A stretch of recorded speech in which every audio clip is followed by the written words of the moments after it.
Welcome to The Making of a Nation, American History in VOA Special English. I'm Steve Ember. This week in our series, we look at the presidential election of 1988. Ronald Reagan was finishing his second term. He was America's 40th president and one of the most popular. During his 8 years in office, many Americans did well financially. Many felt more secure about the future of the nation and the world. The possibility of nuclear war with the Soviet Union did not seem as great a threat as it had in the past. The Constitution limits presidents to 2 terms. So in 1988, the country prepared to elect a new chief executive. There were 3 main candidates for the Republican Party nomination. They were George Herbert Walker Bush, Bob Dole, and Pat Robertson. Bush had just served 8 years as Reagan's vice president. Dole was the top Republican in the Senate. Robertson was a conservative Christian who had his own television program. Ronald Reagan's popularity helped George Bush gain the Republican nomination. Neither Dole nor Robertson won enough votes in the primary election season to be a threat. Bush was nominated on the first vote at the party convention. The delegates accepted his choice for vice president, Senator Dan Quayle of Indiana. 8 candidates competed for the nomination of the Democratic Party. One of the candidates was Jesse Jackson, a black minister and political activist. He won about 25% of the delegates. He had also sought the nomination 4 years earlier. The Democrats chose Michael Dukakis, the governor of Massachusetts. His running mate was Senator Lloyd Bentsen of Texas. In public opinion surveys, Dukakis looked like a strong candidate after the party conventions. But then he began to lose popularity. Many observers said he had waited too long to launch a nationwide campaign. The candidates heavily attacked each other through campaign advertising on television. Dukakis came under attack from the Bush campaign, targeting his record as governor. Campaign ads said Dukakis had not been tough enough with criminals. Bush and Dukakis on crime. Bush supports the death penalty for first-degree murderers. Dukakis not only opposes the death penalty, he allowed first-degree murderers to have weekend passes from prison. One was Willie Horton, who murdered a boy in a robbery, stabbing him 19 times. Despite a life sentence, Horton received 10 weekend passes from prison. Horton fled, kidnapped a young couple, stabbing the man and repeatedly raping his girlfriend. Weekend prison passes. Dukakis on crime. Ads by the Bush campaign also said Dukakis would weaken America's military power. And they accused him of not protecting the environment by seeking a permit to dump sewage from Massachusetts off the coast of New Jersey. The Environmental Protection Agency called Boston Harbor one of the dirtiest harbors in America. But not long ago, Governor Dukakis proposed a way to help clean it up by dumping Massachusetts sewage sludge off the New Jersey shore, just 106 miles from New York. Now Michael Dukakis says he wants to do for America what he's done for Massachusetts. New Jersey can't afford to take that risk. I'm fed up with it. Never seen anything like it in 25 years of public life. Dukakis fought back. George Bush's negative TV ads, distorting my record, full of lies, and he knows it. Dukakis accused Bush of not telling the truth about his part in the secret sales of arms to Iran to finance Contra rebels in Nicaragua. He also criticized Bush for being part of an administration that reduced social programs. I must have been living through a different 8 years from the one that the Vice President's been living through, because this administration has cut and slashed programs for children, for nutrition, for the kinds of things that can help these youngsters to live better lives. Has cut federal aid to education, has cut Pell Grants and loans to close the door to college opportunity on youngsters all over this country. And that, too, is a major difference between the Vice President and me. In the end, Bush's campaign succeeded in making Dukakis look weak on crime and defense. Dukakis did not help himself with a commercial in which he was looking out of a moving tank while wearing a large helmet. Many people made fun of the ad.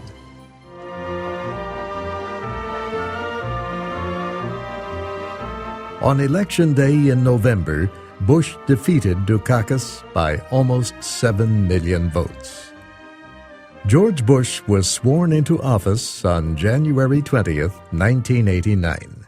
No president, no government can teach us to remember what is best in what we are. But if the man you have chosen to lead this government can help make a difference, if he can celebrate the quieter, deeper successes that are made not of gold and silk, but of better hearts and finer souls, if he can do these things, then he must. We as a people have such a purpose today. It is to make kinder the face of the nation and gentler the face of the world. My friends, we have work to do. George Bush was the son of a United States senator and had led a life of public service. He joined the Navy when America entered World War II. He flew attack planes. He was just 18 years old, at that time the youngest pilot the Navy ever had. He flew many bombing raids against the Japanese in the Pacific. He was shot down once and rescued by an American submarine. George Bush came home from the war as a hero. He became a university student and got married. He and his wife, Barbara, then moved to Texas, where he worked in the oil business. He ran for the United States Senate in 1964 and lost. 2 years later, he was elected to the House of Representatives. He ran for the Senate again in 1970 and lost again, but by that time he had gained wider recognition. Over the next 8 years, he was appointed to a series of government positions. He was ambassador to the United Nations. He was chairman of the Republican National Committee.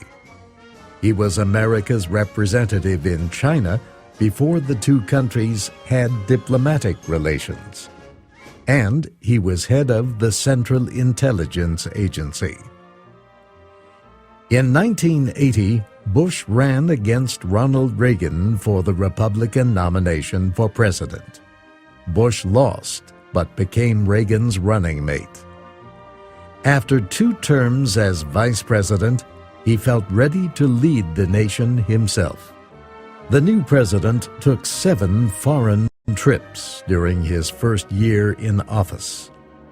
In Europe, Bush met with the other leaders of NATO, the North Atlantic Treaty Organization. He proposed a major agreement on reducing troops and non-nuclear weapons in Europe. The Soviet Union considered his proposal an important step in the right direction.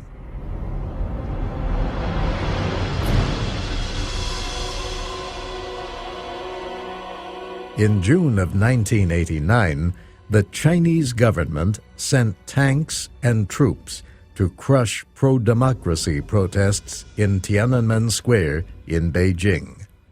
Hundreds and perhaps thousands of demonstrators were killed. President Bush took some steps against China, but many critics felt the sanctions were not strong enough.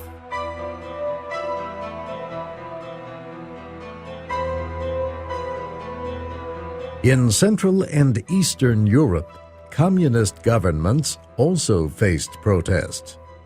Since 1987, Soviet leader Mikhail Gorbachev had let countries in the Warsaw Pact experiment with political and economic reforms. But those reforms were not enough to stop the fall of communist governments in one country after another.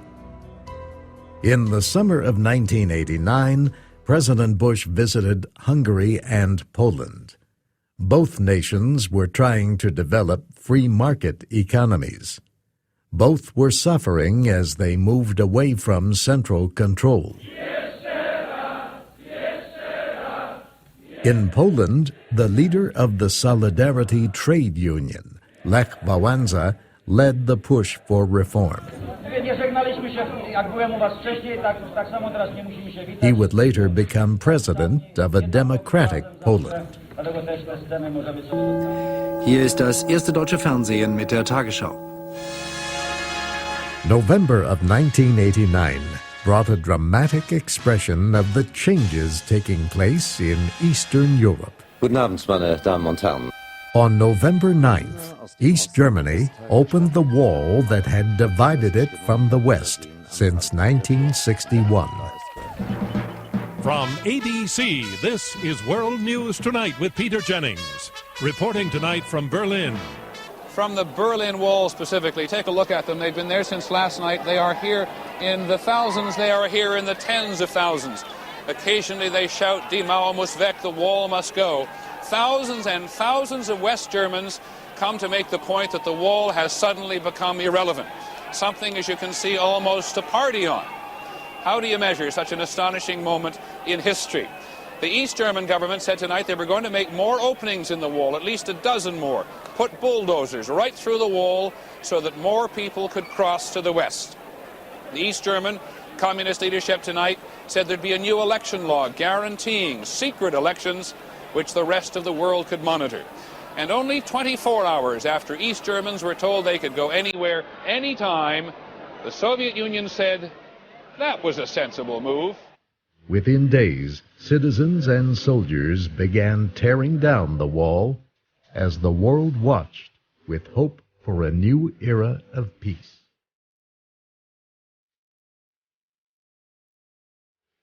Now, what's it feel like to be standing on top of the wall? It's incredible for me. It's I can't describe really my feelings. It's something unreal for me. If there is someone who sleeps for 8 weeks and you told him what happened here, he thinks you're crazy. It's unthinkable.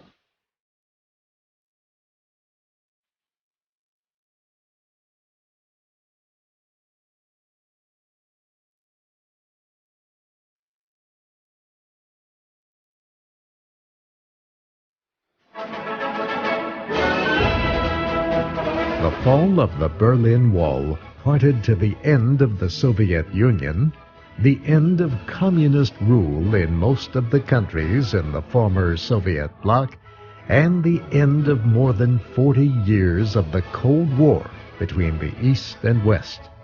The presidency of George Herbert Walker Bush will be remembered as the time during which these world-changing events took place, as well as the beginning of the Persian Gulf War with Iraq following Iraq's invasion of Kuwait. We'll look at those and other events in the Bush presidency, both at home and abroad, next week.